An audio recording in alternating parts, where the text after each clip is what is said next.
چھٹا سبب یہ سامنے آیا الحاد کے پھیلنے کا کہ نفسانی خواہش کی تکمیل یہ مذہب کے اندر بھی پائی جاتی ہے، لیکن اس کے کچھ اصول و ضوابط ہیں۔ جائز طریقے سے آپ نفسانی خواہش کو پورا کر سکتے ہیں، لیکن بہت سے لوگ ہیں جن کو ناجائز طریقے سے نفسانی خواہش پورا کرنے کا یا شوق ہوتا ہے، یا ان کو موقع ملتا ہے، یا وہ موقع تلاش کرتے ہیں۔ ظاہر ہے یہ انسان کا مقابلہ ہے شیطان کے ساتھ، تو وہ انسان کو برگلاتا ہے۔ تو ناجائز طریقے جو نفسانی خواہش پوری کرنے کے ہیں ان کے اوپر روک لگاتا ہے مذہب۔ تو مذہب کو جو ہے وہ رکاوٹ سمجھا گیا، تو مذہب کو چھوڑ کر انسان جو ہے وہ اپنی نفسانی خواہش کے پیچھے جو ہے وہ چل پڑا۔ یوں بھی الحاد جو ہے وہ پھیلا ہے۔ ساتواں سبب الحاد کے پھیلنے کا یہ ہے کہ اس زمانے میں عالم اسلام جو ہے وہ ٹوٹ پھوٹ کا شکار ہو چکا تھا۔ آپ کو پتہ ہے کہ جب دشمن جو ہے وہ حملہ آور ہو اور مد مقابل جو ہے وہ طاقت نہ رکھتا ہو مقابلہ کرنے کی، تو پھر دشمن تو وہ غالب آ ہی جاتا ہے۔ تو عالمی اسلام جس نے الحاد کا مقابلہ کرنا تھا وہ اس زمانے میں ٹوٹ پھوٹ کا شکار ہو چکا تھا، اجتماعیت ان کی بکھر چکی تھی۔ تو یوں الحاد کا جو سب سے بڑا مخالف تھا وہ میدان میں کھڑا نہیں تھا۔ تو جب الحاد آیا تو پھر اس نے بڑی تیزی کے ساتھ لوگوں کو اپنے شکنجے میں لپیٹ لیا۔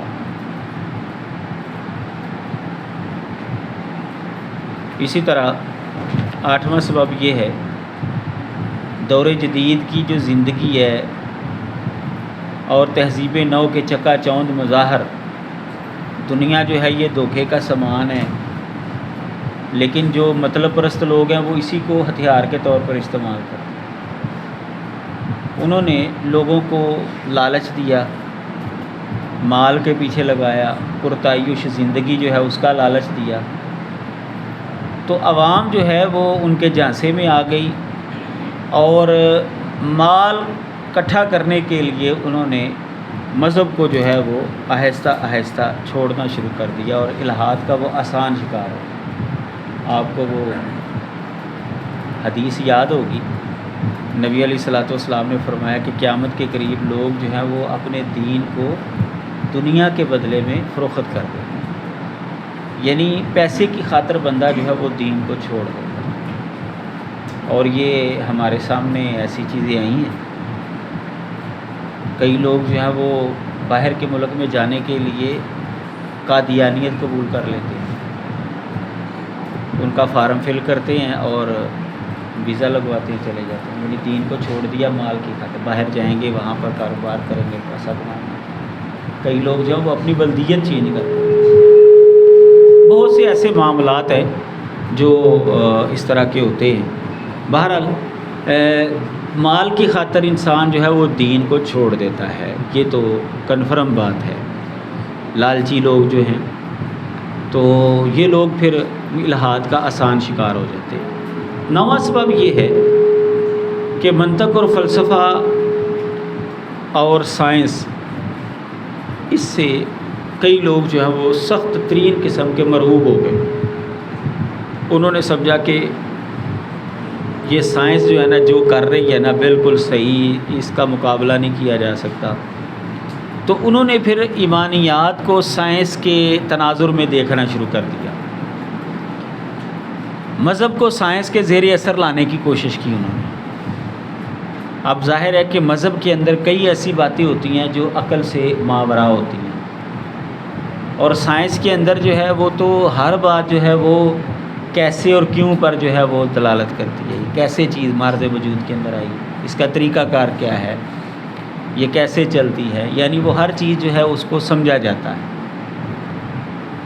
جبکہ مذہب کے اندر کئی ایسی چیزیں ہوتی ہیں کہ جو عقل کے خلاف تو نہیں لیکن عقل سے ماوراء ہوتی ہیں، وہ کہ جو مذہب چینج ہو چکے ہیں، جس کے اندر تحریف ہو چکی ہے عیسائیت وغیرہ، اس کے اندر ایسی چیزیں ہیں جو عقل کے بھی خلاف ہیں، لیکن خیر یہ ہمارا فی الحال موضوع نہیں ہے۔ لیکن مذہب کے اندر بہرحال ایسی چیزیں ہوتی ہیں جو عقل سے ماوراء ہوتی ہیں۔ سائنس جو ہے وہ ایسی چیزوں کو تسلیم نہیں کرتی،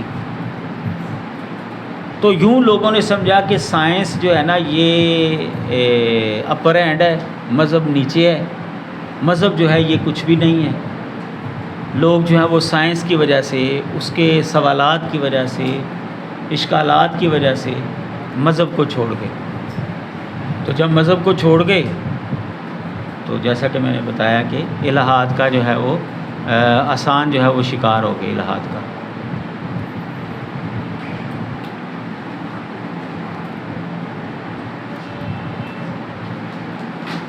اسی طرح الہاد کا پرچار کرنے والے ادارے جو ہیں وہ معرض وجود کے اندر آئے، ان کے ذریعے بھی الہاد پھیلا۔ ملحد اساتذہ جو ہیں وہ معاشرے کے اندر پھیلے، ان کے ذریعے بھی مذہبی طبقے کی سے جو نفرت ہے یہ بڑا کام آئی۔ ذہنی ناپختگی، ظاہر ہے نوجوانوں کی ذہنی ناپختگی ہوتی ہے تو وہ جلدی شکوک و شبہات کا شکار ہو جاتے ہیں یا نفسانی خواہش کے پیچھے چل پڑتے ہیں۔ اپنی عقل کو حرف آخر سمجھ کر بے لگام مطالعہ کرنا یہ بھی سبب بنتا ہے۔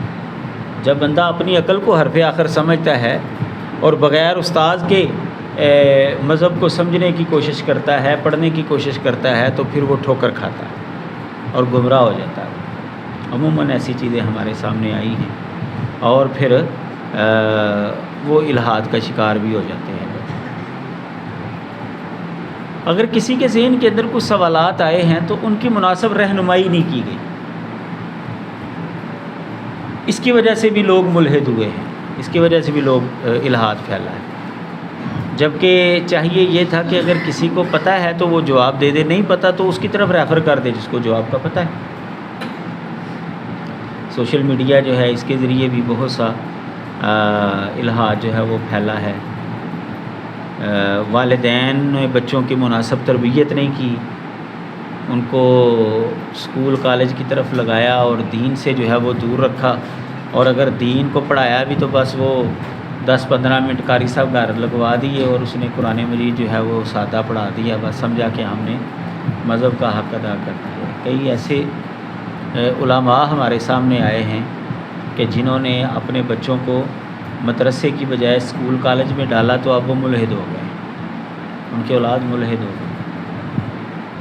تو وہ اچھی تربیت ہی نہیں کی، انہوں نے خیال ہی نہیں کیا۔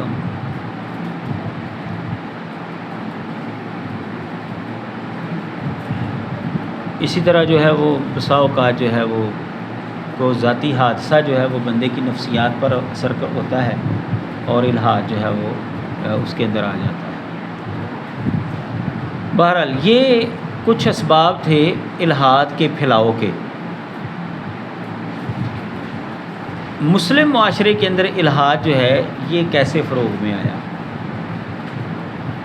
15ویں اور 16ویں صدی کے اندر اہل یورپ جو ہے وہ اپنے ممالک سے نکلے اور انہوں نے ارد گرد کے ملکوں کے اوپر قبضہ کرنا شروع کیا۔ جیسا کہ میں نے پہلے بتایا کہ عالم اسلام جو ہے اس زمانے میں ٹوٹ پھوٹ کا شکار ہو چکا تھا، بکھر چکا تھا۔ تو اہل یورپ جو ہیں وہ آہستہ آہستہ مسلم ممالک کے اوپر بھی قبضہ کرنا شروع ہوا،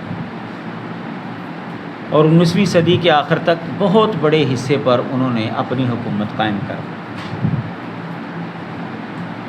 اس کے اندر مسلم ممالک بھی اور دیگر غیر مسلم ممالک بھی شامل تھے، یعنی بہت زیادہ انہوں نے جو ہے ممالک جو ہے وہ اپنے زیر اثر جو ہے وہ لے، بلکہ کہا جاتا ہے کہ یہ انگلینڈ کی جو حکومت تھی نا برطانیہ کی، اس کی حکومت کے اندر سورج غروب نہیں ہوتا، یہ بھی ایک جملہ کہا جاتا تھا۔ یعنی اگر ایک ملک کے اندر غروب ہو رہا ہے نا تو دوسرے ملک کے اندر طلوع ہو رہا ہے، اور وہ ملک بھی ان کے قبضے میں ہے۔ لہذا کہتے ہیں کہ یہ اتنی بڑی سلطنت ان کی قائم ہو گئی تھی برطانیہ کی کہ ان کی حکومت کے اندر سورج غروب نہیں ہوتا تھا۔ بہرحال جب یہ لوگ اقتدار کے اندر آئے تو ان کے ساتھ ساتھ جو ہیں پھر الہاد جو ہے وہ بھی آیا، کیوں کہ ان لوگوں نے جو ہے وہ مذہب کو اپنی اجتماعی زندگی سے نکال دیا تھا، اور سیکولرزم وغیرہ جو الہاد کے ابتدائی سٹیپ ہیں ان کو جو ہے انہوں نے مد نظر رکھا ہوا تھا۔ تو جب یہ لوگ مسلم ممالک کے اندر داخل ہوئے تو ان کے ساتھ ساتھ الہاد بھی پھر مسلم ممالک کے اندر آیا، مذہب سے نفرت کی چیزیں جو ہیں وہ بھی سامنے آنا شروع ہو گئی۔ اب جب مسلمانوں کے اندر الہاد آیا تو 4 طرح کے رویے سامنے آئے مسلمانوں کی جانب سے۔ ایک طرح کا رویہ تو یہ ہے کہ کچھ لوگوں نے تو الہاد کو بس من مان قبول کر لیا، مذہب ختم، مذہب کو چھوڑو جی، بس دنیا داری مال اکٹھا کریں۔ دوسرا رویہ یہ سامنے آیا کہ انہوں نے بالکل جو ہے یعنی مغرب کی مخالفت کی، بالکل 100% اس کے مد مقابل کھڑے ہو گئے، یعنی ایسے کھڑے ہوئے کہ جو ان کی درست چیزیں تھیں نا وہ بھی انہوں نے غلط قرار دے دی۔ مثلا ان کی زبان نہیں سیکھ سکتے جی آپ، انگریزی زبان نہیں سیکھ سکتے آپ، یہ حرام ہے۔ ان کا لباس شریعت کے مطابق بھی یعنی 70 ڈھانپ بھی رہا ہو تو پھر بھی نہیں پہن سکتے۔ یہ اور اس طرح کی کئی چیزیں جو ہے وہ سامنے ہیں کہ جو شرعی اعتبار سے حرام نہیں تھی، لیکن ایسا رویہ سامنے آیا کہ انہوں نے یعنی لوگوں نے، مسلمانوں نے بالکل جو ہے ان کی بھی مخالفت، 100% ہر چیز کے اندر مخالفت، ان کی کوئی چیز استعمال نہیں کر سکتے آپ۔ یہ دوسرا رویہ۔ پہلا رویہ تو بالکل انہوں نے قبول کر لیا، دوسرا رویہ جو بالکل مخالف ہے، اور جو صحیح چیزیں ہیں وہ بھی انہوں نے قبول نہیں کی۔ تیسرا رویہ یہ سامنے آیا کہ مغرب کی پیروی کے اندر اسلام کے اندر تبدیلیاں شروع کر دیں تاکہ اسلام جو ہے وہ اہل مغرب کو قبول ہو جائے، یعنی وہ سمجھیں کہ یہ اسلام جو ہے یہ کوئی نفرت والی چیز نہیں ہے۔ اس طرح کے لوگ سر سید احمد خان، غلام احمد پرویز اور دیگر کئی لوگ جو ہے وہ سامنے آئے۔ دور حاضر کے اندر جوید احمد غامدی، یعنی یہ جو متجددین ہیں جو تحکم کے ساتھ اپنے آپ کو تجدد کے فریضے پر جو سمجھے ہوئے ہیں کہ ہم تجدد کا فریضہ سر انجام دے رہے ہیں، یعنی ہم لوگوں کی اصلاح کر رہے ہیں، ان کی ذہن سازی کر رہے ہیں۔ یہ کرتے کیا ہیں؟ یہ مغرب کی چیزیں لے کر اس کے مطابق اسلام کو ڈھالنے کی کوشش کرتے ہیں۔ مثلا نظریہ جہاد کو ہی آپ لے لیں، اور پردے کو لے لیں آپ، اور کئی چیزیں جو ہے داڑھی کو لے لیں، اور کئی چیزیں جو ہیں ان لوگوں نے وہ ایسی اس کی تعبیر کی ہے کہ جی اہل مغرب کو جو ہے نا وہ قبول ہو جائے، وہ سمجھیں کہ اسلام جو ہے نا یہ کوئی پتھر کے زمانے کا دین نہیں ہے، یہ جدید دور کے ساتھ بھی چل سکتا ہے۔ ایسا ایک رویہ جو ہے وہ سامنے آیا۔ چوتھا رویہ یہ سامنے آیا کہ مغرب کے یعنی مغرب کے ساتھ ساتھ جو اس کی ثقافت آئی، جو اس کے طور طریقے آئے، اس میں سے جو مثبت پہلو تھے نا وہ قبول کر لیے، وہ لے لیے، ان کو لے کر پھر اسلام کو ان کے اندر پھیلانے کی کوشش کی اور اس کا مقابلہ کیا۔ مثال کے طور پر ایک رویہ جیسے کہ میں نے بتایا، ان کی زبان نہیں سیکھنی آپ، لیکن یہ لوگ ایسے تھے کہ انہوں نے ان کی زبان سیکھی اور ان کو ان کی زبان کے اندر جواب دیا۔ ان کا لباس اگر شریعت کے مخالف نہیں ہے تو انہوں نے لباس بھی پہنا۔ اس طرح کے لوگ علامہ اقبال جیسے لوگ، دور حاضر کے اندر ڈاکٹر ذاکر نائک ہیں، یا اور کئی اس طرح کے لوگ جو ہیں وہ سامنے آئے جنہوں نے مغرب کی زبان کے اندر جو ہے ان کی اصطلاحات کے اندر جواب دیا، الہاد کا مقابلہ کیا ان کی اصطلاحات کے اندر۔ تو یہ لوگ جو ہیں وہ نہایت کامیاب ہوئے الہاد کو روکنے کے اندر۔ بہرحال یہ 4 طرح کے رویے جو ہیں وہ ہمارے سامنے آئے جب الہاد اور مغرب جو ہے وہ مسلم ممالک کے اندر آیا۔ اس کا تدارک کیسے ہو سکتا ہے، روکا کیسے جا سکتا ہے؟ پہلی بات تو یہ ہے کہ حکومت کو چاہیے کہ سیکولرزم کے تمام اسالیب کی روک تھام کرے، یعنی یہ جو مذہب کو انسان کی ذاتی چوائس کے اوپر رکھ دیا گیا ہے نا، بس گھر تک آپ رکھو مذہب کو، اجتماعی معاملات سے جو ہے وہ دور کر دیا گیا ہے مذہب کو، اور مذہب کو بولنے بھی نہیں دیا جا رہا اجتماعی معاملات کے اندر۔ یہ جو طریقہ کار ہے نا، ان کو ختم کرنا، سیکولرزم کے جتنے بھی کیونکہ سیکولرزم سے پھر آگے جو ہے الہاد کو پھیلنے کا بہت زیادہ موقع جو ہے وہ ملتا ہے۔ سیکولرزم کا مطلب جیسا کہ میں نے بتایا کہ اجتماعی معاملات کے اندر مذہب کا کوئی تعلق نہیں، حکومتی معاملات کے اندر مذہب کا تو کوئی تعلق نہیں، مذہب انسان کی ذات کے ساتھ بس اپنی ذاتی چوائس۔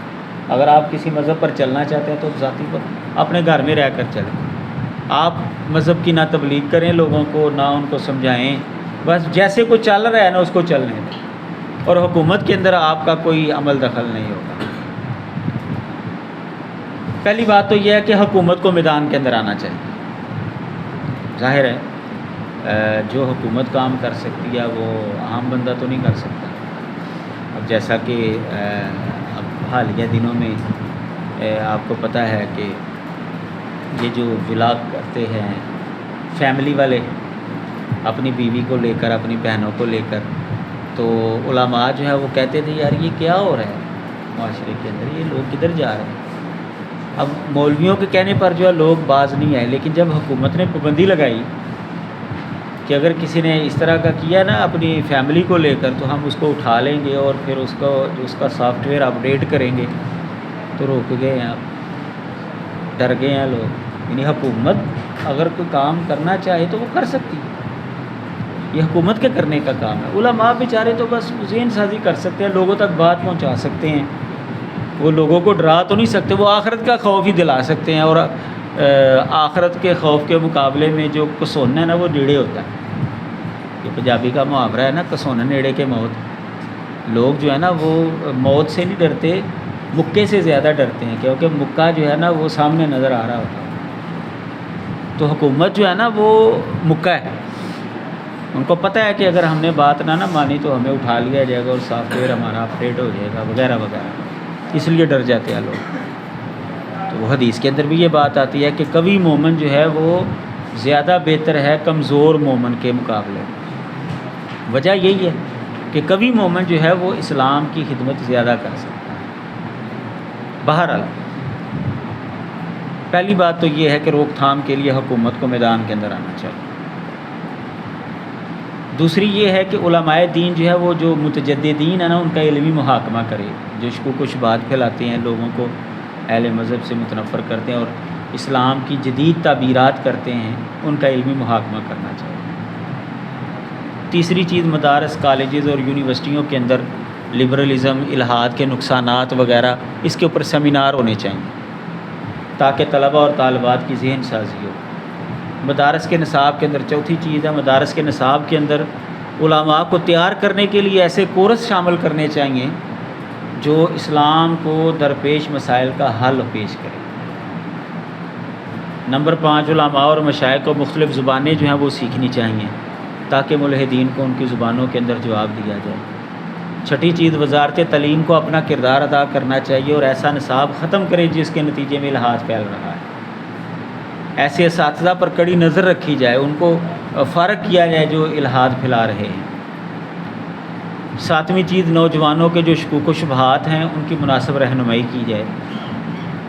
8ویں چیز، اگر کسی نوجوان کے ذہن کے اندر کوئی شک شبہ پیدا ہوا ہے تو اس کو ڈانٹنے کی بجائے حکمت عملی اختیار کرنی چاہیے، عمدہ اسلوب سے اس کا جواب دینا چاہیے۔ اگر کسی کو آتا ہے تو جواب دے دے، نہیں آتا تو ماہر کی طرف ریفر کر دے۔ نمبر 9، اسلام کی صحیح تصویر پیش کی جائے تاکہ جو عمومی شکوک و شبہات ہیں وہ عوام کے جو ہیں وہ ختم ہوتے جائیں۔ مثلا جہاد کے حوالے سے جو پروپیگنڈا ہے، نبی علیہ السلام کی بیگمات کے حوالے سے۔